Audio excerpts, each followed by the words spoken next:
Nashik railway जी मनसर नारायणगाववरून जाणार होती, ती रेल्वे आता अहिल्यानगरवरून जाणार आहे. याच्यात राजकारण झाल्याचं बोललं जातंय. काय वाटतं याबाबत?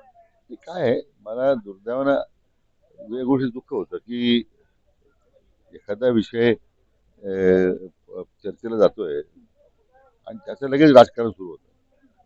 म्हणजे आपल्याकडे दुर्दैवानं राजकारण श्रेयवादाच्या लढाई लगेच सुरू होतात. पण असं आहे की ती जी मूळ रेल्वेची जी वाकणी केली होती संगमनेर मार्गे नाशिकला जाणारी, तर तो सर्वे झाला, त्याची मला पूर्ण कल्पना होती. त्याच्यात एक दोन आणि शिर्डीतून त्या मार्गाला जोडण्यासाठी ते शिर्डीतून थेट रेल्वे जोडी म्हणून गाव आहे सिन्नर नगर संगमनेर सिन्नरच्या मध्ये. तर ती जोडली की आपोआपच मग ते मुंबई आणि पुन्हा कनेक्ट होईल.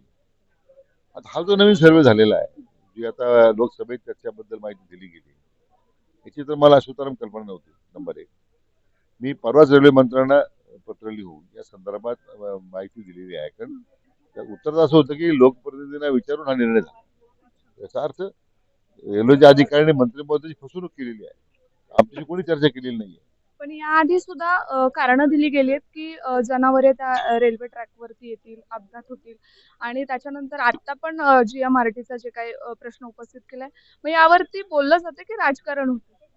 म्हणजे जनावर वगैरे येणं ही तकलादू कारण आहे. पण मान्य रेल्वे मंत्र्यांची दिशाभूल करण्याचा प्रयत्न झालेला दिसतोय.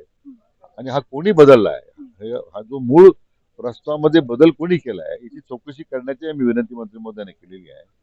यासाठी विशेष बैठक बोलावण्याची विनंती मी मान्य रेल्वे मंत्र्यांना केलेली आहे. शेवटी लोकभावनेचा आदर निश्चितपणे झाला पाहिजे, हे माझं मत आहे. भावनेचा आदर झाला पाहिजे, हे राधाकृष्ण विखे पाटलांचं म्हणणं आहे. माननीय श्री सतीश कुंडलिक गव्हाणे पाटील यांच्या बहुळ येथील सुप्रसिद्ध एसके हॉटेलची तिसरी शाखा आता मंचरमध्ये.